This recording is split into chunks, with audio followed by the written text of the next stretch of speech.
Guys, magandang umaga, tanghali, hapon, gabi sa inyong lahat. Saan man lupalop kayo sa buong mundo, maging sa Pilipinas. Kahapon ay dinemo ko ang aking tester na ang brand niya ay Unity at ang kanyang model ay UT18B Max. Ito ay hindi mo kailangan ang clamp meter kasi meron na siyang built-in. Hindi kagaya ng mga kagaya nito, ordinaryong analog na meron siyang amperahe reading. Ito ay meron na siyang amperahe reading at meron na rin siyang yung sa mainit, cold temperature at saka sa malamig. Ito. Uh, Lahat ito ay kaya niyang basahin. Siguro kaya may kamahalan lang siya. Ito guys yung ginawa ko pinakita ko kahapon na aking demo ay maigi na may paliwanag ko. Itong isang linya ay nakarekta dito. So isang linya na lang ang wala dyan. 220. So itong linya, standby. Hanggat hindi masusuplayan, walang linya ito. Standby siya. Ang line 1 nandito. Wala nang pinuntahan, nandito lang. Ang line 2, pumunta siya dito. Dito ang line 2. Okay, ito ay may kurente na. Pagka nagsama ito at saka yung dito ay 220. So, bago natin masuplayan ito ay susuplayan ko muna ito. I-jumper ko dyan para masuplayan natin ito para yung isang linya ay gagana. Ganito rin sa ipapakita ko sa inyo, yung isang linya dito ay nakakonect. Nakakonect siya sa line 2. Pagkatapos ay wala siyang power dito. Pagka line 2 ay may jumper na siya dito, isusupplyan niya ito para ibato naman niya dito sa dim light. Itong dim light na parang transformer. Tapos, ibabato naman niya dito. Itong ipapakita ko sa inyo ay may dim light. Yung kahapon ay walang yung isang video ko ay walang dim light. Ito yon, nakarekta siya. So guys, samahan nyo ako. Paki-subscribe lang guys ang aking YouTube channel, Apobano TV. Yan lang guys. Wala nang iba. Nag-iisa lang yan. So, ito guys, ginawaan ko ng mga borloloy dito. Ito ay hindi ito gagana. Okay, wala siyang supply kasi kahapon ay ito yung ginagamit ko na pang-testing. Ngayon, wala itong supply. Ngayon, susupplyan natin sa pamamagitan nito. Switch ko. Ngayon, ito naman siya. Ito, walang power ito. Dito naman siya lumipat sa gitna. Same din dito. Ito ay nakarekta. Ang line ay line 1, naka-jumper ito, line 1. At ang line 2 ay naka-jumper din. So, maganda guys na meron kayong matutunan at ito ay katang-isip lang. Ginawa ko lang ito. Ito yun siya. Ito yung pinaka niya. Mahabang wire. Extension siya. Ginawa kong extension para pakinabangan yung wire na yan. May silbi. At ito naman ay extension socket na nakarekta. Pag saksak ko ay may power na. Dumaan lang dito sa tatlong indicator. Unang light ay 110, pangalawang light ay 220, pangatlong light ay 380. Pag mag-ilaw yung tatlo, 380 ang voltahe na pumasok dito. So doon pa lang malalaman natin kung may apoy o wala na pumasok. Okay guys, para malaman natin, nandito naman tayo sa dim light testing. Dito pa rin tayo sa amperahe. Papaikutin niya ito, yung motor. Bago ko gagawin yan, paalala, make sure na safety po tayo, walang maagrabyado. Dahil po ang electric ay hindi po biro yan. Isang pagkakamali mo lang ay mawawalang yung buhay. Okay. Bago ka kumilos, kailangan laging safety. Safety first before do it. Pero paalala sa mga bata na huwag niyong gagayahin to dahil ang kurente ay nakakamatay. Ito na po ang aking ipapakita. Ang nasa gitna. Okay. Ang pag sinaksak ko itong wire na ito dito, ang unang papasok sa kurente ay dalawa. Line 1, line 2. Ang line 1, nakatambay siya dito. Wala nang ibang pinuntahan. Dito lang. Ito, wala siyang supply kasi nga wala siyang line 2. Ang line 2, nandito siya sa pula. Nandito.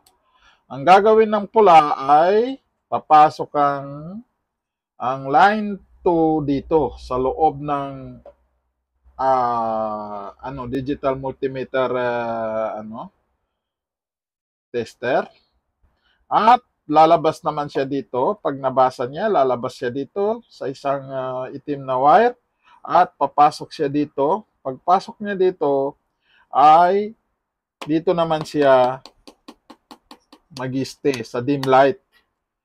Ito ay nakakonect siya dito sa dim light. At ang dim light naman ay nakakonect siya doon. So, hindi pa siya mag-direct doon. Gawa nung kahit naka-supply siya, na may supply siya dito, hindi magda-direct kasi mayroon siyang on-off dito. Off, on. So, hindi masusupplyan ito kahit ito ay naka-on, gawa nung dito siya dumaan sa dim light. Ito ay ma-adjust niya, mabago mo ang amperahe ng malakas o sagad o inahan mo.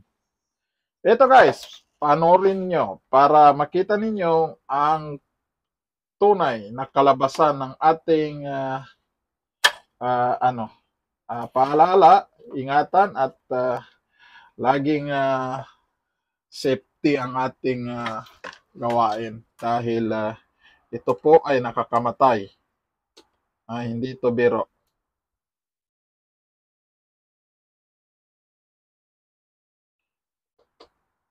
Nakakamatay ang...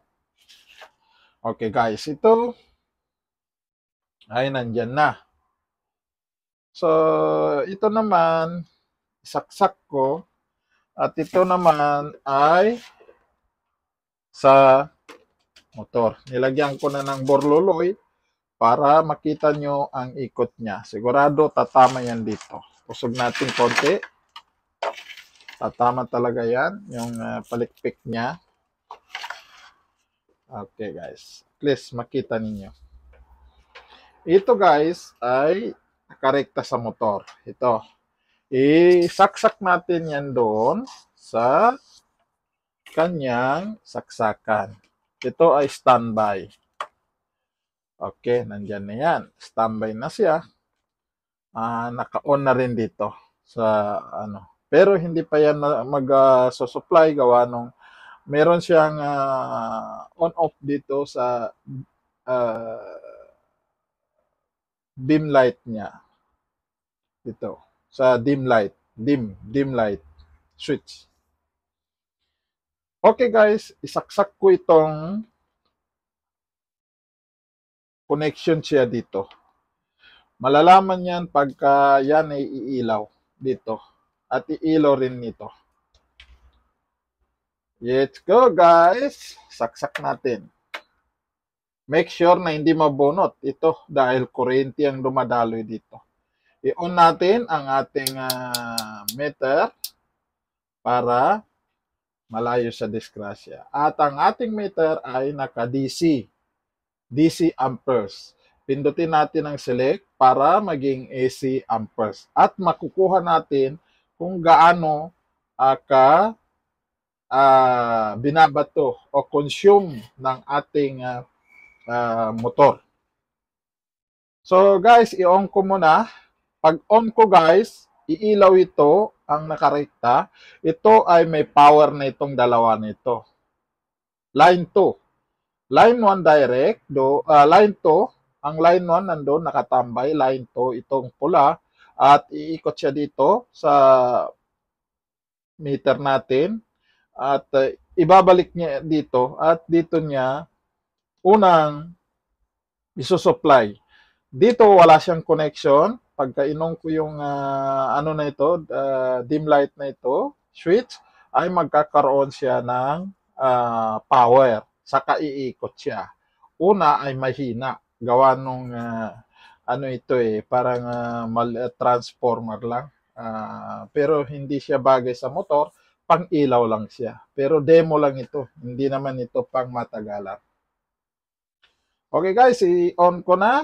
Make sure na safety tayo dahil nakakamatay po ang kuryente. And 1, 2, 3. Subscribe nyo Apo Bano TV sa YouTube channel ko. Ayan. Meron na siyang kuryente.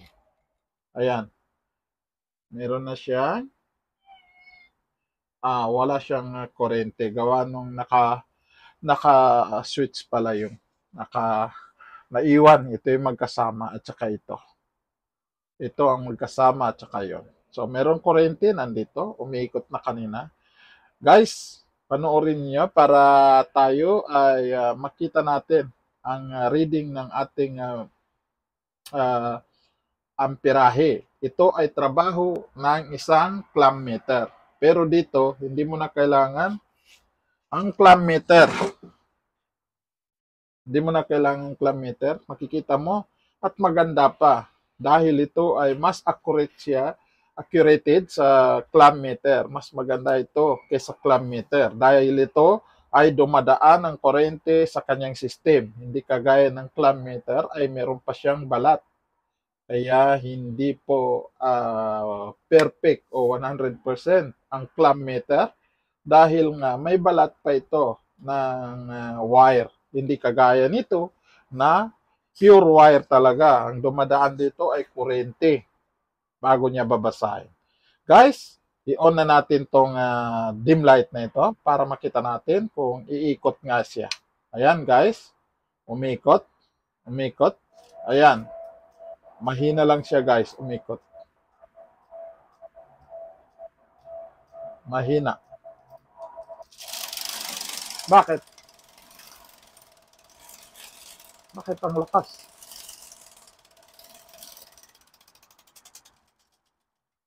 Ang lakas guys. Okay. Bakit ang lakas? Ang lakas ng ikot niya. Alisin muna natin to dahil nag-vibrate ang tunog niya.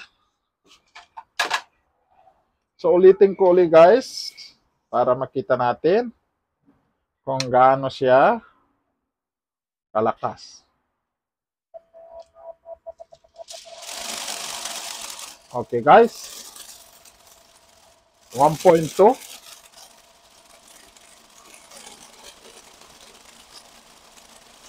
Okay guys. Okay, malakas na yan. Malakas na. Yan na po yung pinakasagad ng yung controller, dim light controller. Yan po yung ordinary. Yung ordinaryong ikot niya nakarekta ay 1.80. Samantala kahapon ay 1.1. 80 or 88 ang kanyang ang kanyang amperahe. So mas mababa itong bigay niya dahil nga dumaan siya dito sa ano, mas mababa ng isang amperahe ay isang point lang dahil nga ito ay dumaan siya dito. Hindi kagaya dito ay nakarekta. Ito, nakarekta ito at saka yung dito ay nakarekta siya dito. So, line 1, ang line 2 ay dito, tapos dadaan ng tester, iikot siya at babato niya dito para supplyan niya. Ang kahapon ay 1.1, ngayon ay 1.0. So, isang point lang ang kaibahan nila. Kasi nga siguro, ito ay may transformer ito. May magnetic dito na hindi niya kaya ibato doon ang lakas niya. Hanggang doon lang. Baka hindi niya 90% lang ang kaya niyang ibato siya doon dahil dito ay nung isang video ko nakarekta ay 1.1 amperes ang kanyang reading. Ngayon ay 1.0. So, bumaba ng 0.1 ang kanyang reading. So, ganun lang guys kasi ito ang kaibahan nila. Dumaan sila sa dim light na controller. Ito ay meron ding transformer ito. Magkocontrol kasi ito sa wire. Pipigilan niya yung supply bago niya ibabato dito. So, hindi siguro acquire na gagamitin ito para siya dito. Ibang transformer malaki siguro ang kailangan para ma-perfect nito. 90% ang kanyang bato dito. Doon sa dito ay 100%. 1.1 ang reading niya. Okay? Sige guys, maraming salamat at sana po ay nagustuhan ninyo ang video nito at para naman ay may idea tayo sa ating pagkaano. Ito ay gawa lang. Gawa lang ito. Ito ay kathangisip lang. Bago ko pala ipapakita ko muna ang wiring kanina. Kasi para malinawan kayo at makita ninyo. Okay, pinatay ko na guys. Wala siyang power dito. At ito ay off ko na. Tanggalin ko muna. Make sure na wala na tayong connection dyan sa linya na yan. Patayin ko. Okay guys.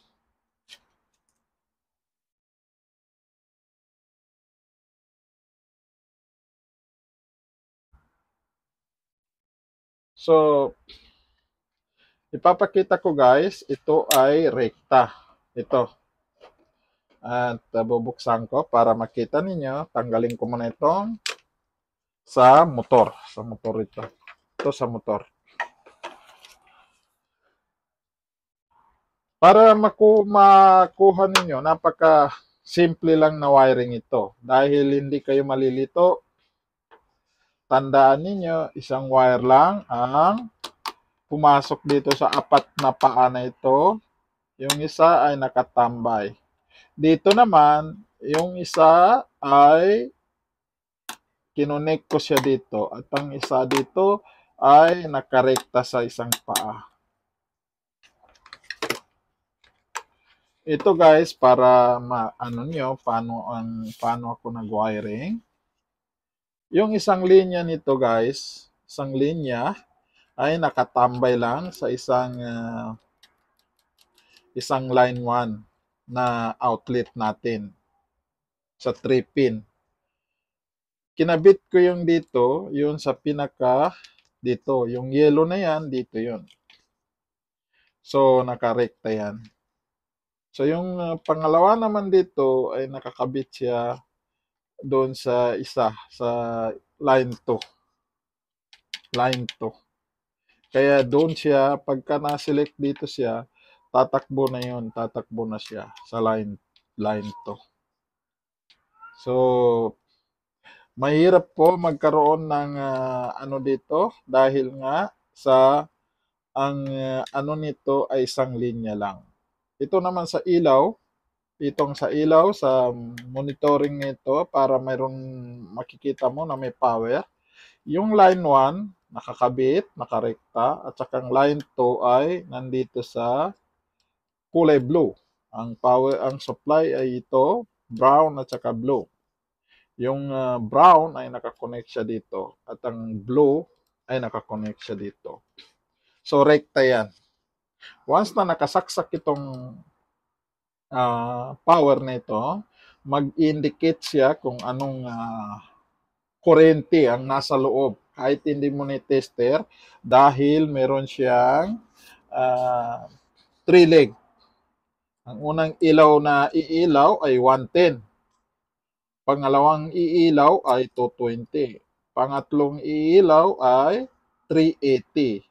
So, pang elevator na ito guys, pagka chinek mo, hindi mo na kailangan ng multitester o anumang panukat dahil masusukat mo sa pamamagitan ng indicator na ito kung anong voltahe ang laman ng ginawa kong DIY na outlet na para sa amperahe. Nababasa sa motor, babasa sa aircon, window type o ano man yan, split type o central, basta aircon, pag binasa mo, madali mo lang basahin guys. Ang trabaho nito ay pinapakita ko ay trabaho ng clamp meter. Ito ay trabaho ng clamp meter. Bukod sa extension na siya guys. Extension. So, maraming salamat guys at sana po ay meron kayong natutunan kahit man lang isa sa 100, at least meron. Kesa naman wala tayong matutunan, yun ang magiging problema. Ito guys ay may repair ko sa inyo. Magandang klase ito. Itong Unity UT18B Max. Masakit lang sa bulsa pero ano kayo dito, accurate talaga. Lahat po ng mga diode ay binabato niya. Sukat niya talaga. Madali mo i-testing. Ang lead light nito ay magbibigay ng positive negative kung saan kahit nagkapantay yung paa niya dahil ang LED light ay meron niyang positive. So hindi mo malalaman kung saan mo siya i-connect dahil wala kang idea. Dahil naputol yung paa, supposed to be ang bagong LED light ay pag mahaba ang paa, positive yon. Pagka maiksi ang paa, negative yon. Pero paano pag naputol ng parehas? Hindi mo alam kung nasaan ang positive at hindi mo alam kung saan ang negative.